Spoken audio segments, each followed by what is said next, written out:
everybody. Welcome to the Vandercast. I'm so glad you're here. I'm super glad my friend Tim Stevens is here.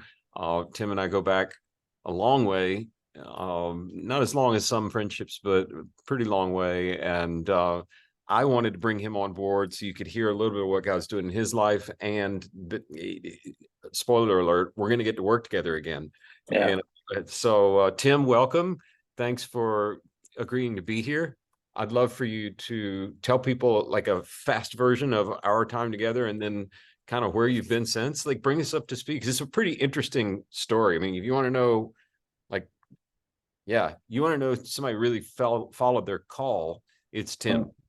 Yeah, totally interesting story. And I think we were reminiscing via text just a couple of weeks ago. It's coming up on 10 years since we first connected, and a little over 9 years since we started working together.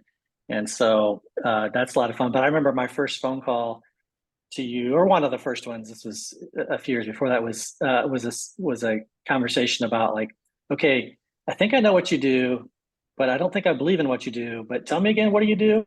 And it was related to search, and I had just not. The concept of hiring a consultant to help with searches was just beyond me. And I thought, why would you just not grow these leaders in-house? Like, why would you ever like? And so you helped me through that. And then a year or so later, when we were like, we can't find this person in-house, you were the one I called, and we went through this runs the risk of people saying, okay, Tim's an exec pastor, he's telling the cold hard truth, William's going to tell the senior pastor version. But my memory is when we were standing in the green room at Sean Lovejoy's church, and what do you do? And I kind of explained, so, well, you said something like, I'd like to be your friend and your fan. I'm never going to be your client. That sounds familiar. I'd like to think I was nicer than that, but no, it was nice. It was meant well. Like, let's just set the table. And it was like, I get it. No, it's fine. I understand. No problem. Because you guys did a great job of building up from within at Granger, an amazing talent pipeline. And yeah. Well, and knowing you like I know you now, my guess is in that moment you thought he's going to be my client. And 3 years-ish later, 2 years, something like that, I was. But then I became kind of a fan, and I remember talking to you, calling you in early 2014, and just like at a season of transition and not knowing what was next, and not sure if I was supposed to stay where I was at, and you just really helped me kind of walk through that. And 6 months later, then we were working together on staff, where I moved my family down to Houston from Granger, Indiana, and started working fall of 2014 with Vanderbloemen, which was a fun phase. And honestly, it was going to be my last phase. We'll tell more of that story here in a minute, but just got to be there for 6 years and come in, I think, at an integral time in the growth of Vanderbloemen, and build out the search team, the consulting team, which was a hoot, and it's fun. I still stay connected with a lot of those folks. But it was, I found great fulfillment in serving, the Big C church, and told many people, my wife will repeat this often, because that I'm not going back to work for a church. I like working for the church. I also said I'm not going to move back to the north. I'm going to stay south of the snow belt line. Well, that was, early 2020, when you mentioned earlier, a call. That's probably the only time in my life I've ever followed a call. The others were like, that logical, made sense, the right move for myself and my family. But when Willow was going through a season, and you and I had worked with them on the senior pastor search, and the new senior pastor, said, "Hey, Tim, would you come help rebuild this with me?" And that was a true sense of a call, because I was not wanting to leave. I did not want to move back to the Midwest. I did not want to go back to a church. That was nowhere in the cards. But it was undeniable, really fast call. Because if you remember, we were under the early weeks of COVID. And so for multiple reasons, it's like, we got to make this decision fast if we're going to do it, because we're doing a lot of rebuild stuff at Vanderbloemen. And so it was the right call, the right decision, but man, I was jumping into the fire. Yeah. I was scrolling for people wondering, for your text to me when you were about to make your most recent transition. And it was something like, "Hey man, have you got a few minutes to talk?" And I thought, what's the old baseball saying? This is deja vu all over again, because it was the same text. It was the same text that I'd gotten from you years before. I'm like, I think I know what this is, but I got to tell you who are listening, Tim's not being like melodramatic about sense of call. We were working at Search together, and I came home from one of the meetings, and Dave Dummett wasn't even named as the pastor yet, and I looked at one of our other colleagues on the lead team, and I said, "We're going to lose Tim." He said, "What are you talking about?" I said, "We were in that meeting last night, and I saw Jesus all over him, messing with him, and I think he's going to end up at Willow." And then our colleague said, "Do not ever say that out loud again." And I think, I don't know, like he may have gone and, tried to crater it all for you. Sorry, but I could see. Well, you saw it way before I did. I did not see it. Well, I could just see, it's like, oh boy. And when there's a call, like if you ever lose a staff person off your church, I lost one of my people. No, you didn't.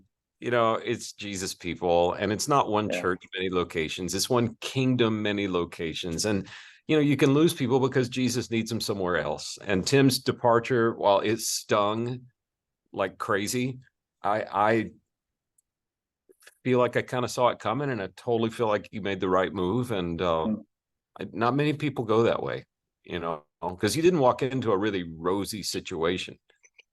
So no, walk us through, like I guess we could do clickbait, the inside story of what it was like, but tell me what what did y'all face? Because we do a lot of studying about culture. Like you had a big boat to turn around, and you couldn't even get together in person, right? Yeah, it was, there's a lot of things that didn't surprise me walking in because we walked with the church for 9 months prior to that. They had just kind of opened all the books and uncovered all the stones and said, because they wanted the new senior pastor well informed on what he was walking into. So I had that information too. So that I knew. I didn't know COVID was going to last, shut us down for 13 months. I didn't know it would be, I would join a team. It would be months before I'd actually be able to meet people face to face and not have to be through screens. I didn't know the whole world was going to explode with the whole racial uprising with George Floyd's murder in May of 2020, which was just a few days after we got there and really rocked our city and our church in a significant way. So there are things I didn't know. But what I did know is I was walking into a place that was just deeply wounded, gone through a huge, earth-shattering leadership trust fail. And then in the 2 years in between had just like all of the elders had resigned, and all of the senior level, executive level pastors, except for one, had left. And so just hundreds and hundreds of staff that were just having to kind of hold this thing up and just get through Sunday to Sunday and take all of the bullets that were happening. I mean, there was news articles and blogs and journalists daily that were just battering on the church, and in many ways seeming like they were hoping for the church's demise. And they just had to bear up under that. So when we walked in, I mean, it was like The Walking Dead. I mean, it wasn't people that were evil necessarily. There were a handful of those, but it was people that were just broken, exhausted. And I remember one guy, we really wanted him to stay on the team, to be, the executive level. And Dave and I looked at him and kind of just threw it at him. He said, "Guys," he said, "you guys have fresh legs. You're coming in here and saying, let's run a marathon together." He said, "I just ran 3 marathons back to back, and I cannot possibly run another lap." And it was that kind of thing. And so we really had to dive into, it was the first time, that was my fourth job, my fourth employer in 30 some years. And the other 3, I'd gone into places, including Vanderbloemen, where it's like, this is pretty good culture, and let's just make it great. And it was the first time I'd walked into a place where it was like, this is below whatever toxic is, where there is no, it's not just these people don't trust me because they don't know me. They don't trust me because I'm a leader, because the leaders fail you. They don't trust me because the elders, chose this new leadership team, and the elders have failed us. So it was that sense of just having to build from nothing through screens when you can't get in the same room with people to build trust. Wow. So like, the before and after diet commercials, like culture when you got there, culture when you left. Give me a before and after picture, and 1 or 2 key things you guys did to get to the after, because I think the after is better than the before, if I'm not mistaken. That is true. It's, I was in a staff chapel yesterday. I'm 2 days from finishing up at Willow. in a full-time capacity. And I was at my last staff chapel yesterday, and you walk into the room and it is electric and exciting, and people are happy and cheering for each other. We do this segment at the beginning of staff chapel where we just celebrate wins. We tell God stories, and you can't shut it down anymore. It used to be you couldn't get anyone to say anything. And we'd have to plant stories ahead of time. Could you please talk about this? But now you can't shut it down. Like, you just can't shut it down, because it's people are just excited and celebrating each other. I've told people, like, if there's a -10 to +10 culture scale, Willow is whatever below -10 is. And I feel like, just this last summer, we're probably at a 4 or 5 or 6, like in the positive territory. We're not where we want to be completely yet, but my goodness, made a significant change. And the staff is completely, shifted over. There's probably about 350 that were on staff the day I got there that are no longer there. And we brought on about 150.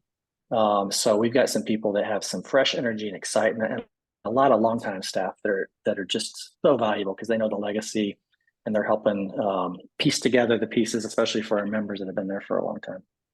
That's great.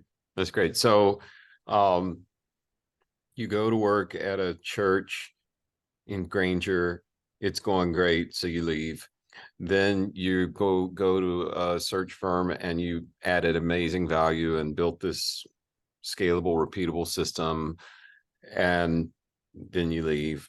And so then you go to a church that is -11D or whatever on the scale, and you got it turned around, and now you're going to leave. Like, yeah, that was a tough call. So just a few months ago, in May, we were seeing everything up and to the right. So baptisms, people giving their life to Jesus, people involved in small groups, people volunteering, other things that we've been going after hard, just the diversity of our congregation, diversity of our staff, way up and to the right, trying to grow younger. For 11 years, the church had gone older in every annual survey. And then last year dropped to where we're growing younger again. So all the things that were like after, except for finances, we were still not quite there on a balanced budget. And so, and we're trying to figure this out as a lead team. This is 3-4 months ago, early summer. And so I just was like chewing on this and like, okay, objectively, if I was a consultant for Willow, if I wasn't on staff here, what would I see? What would I say? Just looking at spreadsheets and looking at work charts. And that's when it became like really obvious to me that we're too heavy at the top. We have 3 executive pastors, and it's what we've needed in order to turn this thing around. When Dave came on, he brought me on as executive pastor. Then we added to the team 2 others to that. And so I just raised my hand in late May and said to Dave, our senior pastor, I don't want to leave. I hope you say no, but I think you should say yes. I think you should eliminate my position, because we're just too heavy at the top. And if we're going to get this last kind of check mark to get the finances turned around too, we're going to have to do some things, or to think about some things differently. And I think it would simplify if we lose one of these positions at the top and then simplify throughout the rest of the organization. So that was it took about 4 weeks for us to all kind of come together and make that decision in mid-June. But I think it makes a lot of sense. I think it's the right decision for the church. well, and our listeners are probably way ahead of me on this, but I'm guessing the lag in finance probably had some congruence with the level of the length that your people have been walking with Jesus, because you've got a lot of new converts now. The neighborhood has shifted wildly since tomatoes got sold out there 50 years ago or whenever. I'm guessing it's not people aren't buying in. It's just people come and don't know how to tithe yet, and maybe don't have the same number of things as the people before. It's so true. Almost half of our congregation is new. They never knew the previous pastor. 39% of the new people don't have previous church experience. And new people that don't have previous church experience do not know the word tithe. And so we have to really disciple people in their generosity. So all of those markers are hugely positive for 2, 3, 4 years from now. It's just the in between where we have this gap. The younger, people, like my daughter, who's 1 year out of college and is, in a management program at the Ritz, tithing on her salary is not the same as Motorola exec, right? So That's right. That's right. yeah. Well, Yeah. so fantastic story before and after. And even the best part is I love it when there's a reunion. And I got that similar call from Tim, and I would have told anybody who asked, Tim's not going to work for any one thing again. He just got too much in his tool belt. But we're excited that one of the things you did so well for us is our succession practice has just grown and blossomed when we were next. And then we were fortunate to do some things like the Willow sort of emergency succession and some planned ones. So tell folks what we're going to be doing together and what we're not going to be doing together, so that they don't call you and say, we need you to come do this for us. Yeah. Yeah. So as I was kind of contemplating what's next, probably for the last 5 years, it's been kind of like, okay, originally it was when I'm finished at Vanderbloemen, which I thought I'd be finished when I was 60, but I left when I was 52. And then it was when I'm finished at Willow when I'm 60. I'll probably kind of scale up what I've been doing on the side for almost 2 decades of LeadingSmart.com, and which is just helping churches. And then it's like, okay, how do you want to help churches? Well, the things I'm passionate about, succession is a big one. Culture is a big one. Helping boards with just board health is a big one. Helping kind of navigate structure and organizational big problems that churches have. Come along leaders to be able to do that. So it's like, okay, I kind of want to do that, but who do I want to do it with? One of the things I've valued over my career is team. It's like, okay, if I go hang my own shingle, I'm not going to have a team. I've got to have a team. Yep. And so I've got to have partners. And so that's when I picked up the phone and called William and said, I think I'll be doing some things in a similar space as you, but I want to do them with you. I don't want to do them separate. And there's a handful of partners like that I'm really excited about joining arms with and seeing what I can do for the next, I'm 56. So for, let's say, the next 14 years, what I can do to kind of contribute value to the kingdom. That's awesome. Well, if you remember when Tim left, I hired you for a lot of reasons, right? The big one was, can you figure out a scalable, repeatable way for us to do consulting where we don't have to find superstar cowboys that have to, but like, can it become a repeatable work? And for those of you who haven't heard the story, Tim, one of the best leaves ever from our company. And when he left, he had his successor trained and ready, who was also named Tim. And so our staff, the culture is pretty good, but sometimes jokes come at the cost of other people. Somewhere during the presidential election, Tim Gaucher, Tim Stevens' successor, got named to Timothy. And but I have every time I text Tim Gaucher now, I start with 1 Timothy and then I say what I want to say. So I've christened him. Yes. So we're welcoming Tim back, but we're welcoming him as 2 Timothy. And and the cool thing about 2 Timothy is, if you remember, that's the call to take what you've learned and pass it on to a few reliable people. And it's the succession verse. So here you are. See, count on a pastor to just take it right back to scripture. I love that. But I'm honestly, yeah, I would agree.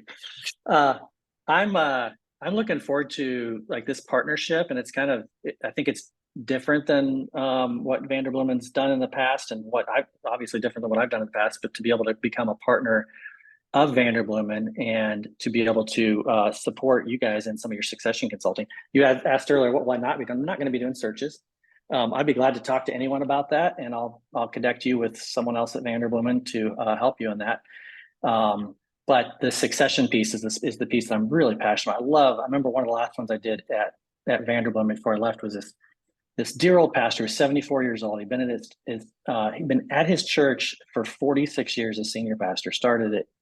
And, just like he had no other identity outside of that. But he knew he couldn't stay there forever, but he wanted to stay there forever and just be able to navigate that sacred moment with a pastor and with a board and with a staff, and a lot of times with the congregation, because it's a difficult transition and most people blow it up. So looking forward to walking with churches through that. And they all look different. They do. There's no cookie cutter system for that. If you meet someone who has a cookie cutter for succession, if you run into that person, run away from them. They're all different. I mean, you could have a great big church that has a pastor on a 4-year rotation, because that's what they do, is every 4 years we get a new pastor. And all of a sudden that church says, you know what, let's try a 1-year pastorate instead. And all of a sudden Notre Dame has a new quarterback. That's right. From Wake Forest. Thank you very much. We trained him up good, and now we've deployed him. And but it's a different kind of succession. Well, what if we could get a guy for a year?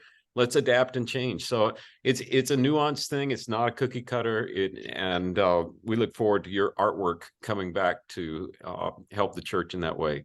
So thanks, Tim, for making the time for us. It's great to have you coming back around. And hey, if you know anyone who says, I don't need succession, you might remind them every pastor is an interim pastor. And sooner or later, you'll need to start thinking about when you're making your next move. So Tim, thanks so much. Listeners, thanks so much. And we'll be sure and send show notes out to LeadingSmart and all the links you'll want to know to learn more about Tim. Thanks.